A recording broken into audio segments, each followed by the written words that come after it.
Welcome to my channel SK knowledge class. दोस्तों, आज की इस वीडियो में आपको बताऊंगा विवेचक ज्ञात करने और मूलों की प्रकृति ज्ञात करने। तो इस वीडियो को आपको पूरा देखना है। अगर आपको सीखना है तो पूरा देखना है, वरना अभी ही वीडियो को छोड़ दीजिए, अभी ही वीडियो को स्टॉप कर दीजिए, ठीक ना। अगर देखना है तो पूरा देखना है, अगर समझना है आपको, सीखना है तब, नहीं तो कोई बात नहीं। देखिए दोस्तों, सवाल कर रहा है द्विघात समीकरण 3y² माइनस 2y प्लस 1/3 बराबर 0 के विवेचक ज्ञात करें एवं मूलों की प्रकृति बताएं। ठीक, यहाँ कुछ भी दे सकता है समीकरण, y की जगह x रहेगा आपका, उससे कोई दिक्कत नहीं है, बस आपको समझना है, सीखना है, ठीक ना। देखिए दोस्तों, विवेचक कहीं कहीं कह देगा विविक्तर ज्ञात करे, तो दोनों एक ही चीज है। आप लोग निकाले होंगे विवेचक, यानी कि D बराबर सूत्र लगा के आप लोग जरूर निकाले होंगे। उसके बाद मूलों की प्रकृति बताना है। ठीक, समीकरण आपका क्या है? समीकरण आपका है 3y² माइनस 2y प्लस 1/3 बराबर 0। यहाँ x भी दे देता है कभी कदार, x² x बगल में लगा हुआ है, अंक कुछ भी रहे उससे घबराना नहीं है आपको। बस अगर कह दे विवेचक ज्ञात कीजिए या विवेचक ज्ञात कीजिए और मूलों की प्रकृति बताए, तो मैं जैसे बता रहा हूँ ऐसे आपको बनाना है। ठीक, पहले हम लोग विवेचक ज्ञात करेंगे। क्या करेंगे? विवेचक, यानी कि विविक्तर ज्ञात करना है। इसमें देखिए दोस्तों, a बराबर होता है x² का गुणांक y² का गुणांक। तो y² का गुणांक क्या है? 3 है, तो a बराबर 3 हो जाएगा। b बराबर होता है x का गुणांक, यहाँ y है तो y का गुणांक लेंगे, y का गुणांक 2 है, लेकिन याद रखिएगा माइनस लगा हुआ है तो -2 लिखना पड़ेगा आपको। उसके बाद c बराबर अचर पद जो लास्ट में दिया रहे पूरे उतार देना है, 1/3 है तो लिख देना आपको। ठीक, अब दोस्तों हम लोग क्या करेंगे, इसमें विवेचक निकालेंगे। क्या निकालेंगे? विवेचक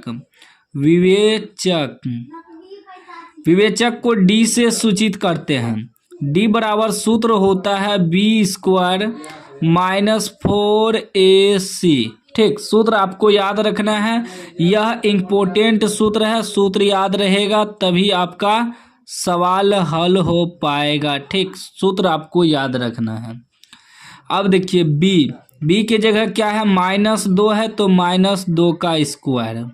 ठीक, -4 गुना a गुना c, तीनों गुना में है तो 4 गुना a की जगह क्या है? 3 है, गुना c के जगह क्या है? 1/3 है। ठीक, अभी क्या हो जाएगा दोस्तों? 2 का स्क्वायर 4 हो जाएगा, माइनस का स्क्वायर प्लस हो गया। कैसे? देखिए, कोई भी चीज का स्क्वायर अगर रहे, ठीक ना, तो इसका स्क्वायर का मतलब है सेम को सेम से गुना करना है। -2 का स्क्वायर है तो -2 गुना -2 2 बार लिखेंगे। अगर -2 का क्यूब रहे तो इसे -2 गुना -2 गुना -2 3 बार लिखेंगे। अगर क्यूब रहे तब, स्क्वायर है तो 2 बार लिखना है आपको। ठीक, तो देखिए 2 दूनी 4 हो जाएगा, माइनस गुना माइनस प्लस हो जाता है, तो इसीलिए दोस्तों हम यहाँ 4 लिखे हैं। माइनस, देखिए ये गुना में 3 है, भागाम 3 है, कट गया, क्या बचा? यहाँ सिर्फ 4 का 4 बचा। अब देखिए दोस्तों, 4 में से 4 घटेगा, क्या निकलेगा? 0, यानी कि विवेचक हमारा D मालूम हो गया 0। आधा सवाल बन गया, विवेचक ज्ञात हो गया। अब इसी में कह रहा है एवं मूलों की प्रकृति बताएं। मूलों की प्रकृति का कुछ कंडीशन होता है जो कि आपको याद रखना है। कंडीशन क्या होता है? कभी भी तीनों कंडीशन पूछ सकता है आपका। ठीक, तीनों कंडीशन आपको याद रखना है। पहला है कि अगर D बराबर 0 निकल जाए तो मूल वास्तविक और समान हो सकता है। ठीक, मूल वास्तविक और समान को बराबर भी लिखते हैं, बराबर कहिए या समान कहिए। दूसरा कंडीशन है अगर D छोटा हो जाए 0 से तो मूल वास्तविक नहीं होगा। D अगर छोटा हो जाए 0 से मूल वास्तविक नहीं होगा, या लिख सकते हैं मूल अवास्तविक। तीसरा कंडीशन है अगर D बड़ा हो जाए 0 से तब मूल वास्तविक और ओ समान होगा। ठीक, तो यहाँ देखिए दोस्तों, D हुआ ना, इसी को D कहते हैं जो D लिखे हैं। तो डी आपका कितना निकला, डी बराबर आपका निकल गया 0, डी बराबर 0 निकला ना।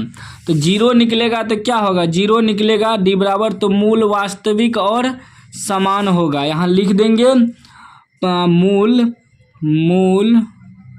वास्तविक और समान। ठीक, यही हो गया मूलों की प्रकृति यानी कि आंसर आपका। इसी को कहते हैं मूलों की प्रकृति, ठीक ना, इसी को कहा जाता है मूलों की प्रकृति। याद रखिएगा आप लोग। ठीक, देखिए अब पता कैसे लगेगा कि डी बड़ा है 0 से, डी छोटा है 0 से, तो कैसे पता लगता है। देखिए मान लीजिए दोस्तों यह आपका 0 है, तो 0 के बाद 1 2 3 4 इस प्रकार लिखते हैं प्लस में। 0 के पहले माइनस में होता है ना, -1 -2 -3।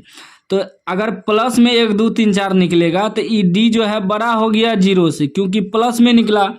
अगर कहीं माइनस में निकल जाए, -3 -4 इस प्रकार निकलता है, तो वह डी छोटा हो जाएगा 0 से, क्योंकि 0 से इधर आएगा तो छोटा होगा, 0 से उधर जाएगा तो बड़ा होगा।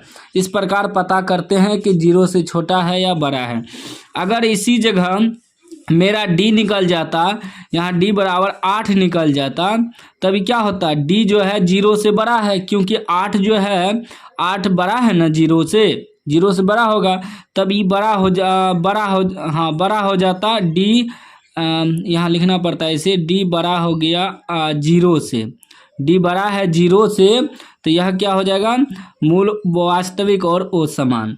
वहीं अगर माइनस में निकल जाता -8, तब 0 से छोटा हो जाता है, क्योंकि माइनस का मतलब हुआ कर्ज।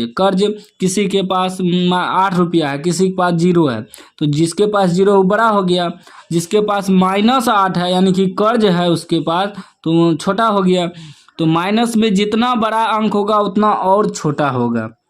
तो -8 आपका क्या हो जाएगा, डी से जो है डी छोटा हो जाएगा 0 से। ठीक, डी छोटा हो जाएगा 0 से -8। माइनस में जब भी निकले समझ लेना है आपको कि डी छोटा हो गया। तो यह पॉइंट कुछ रहा जो आपको याद रखना है।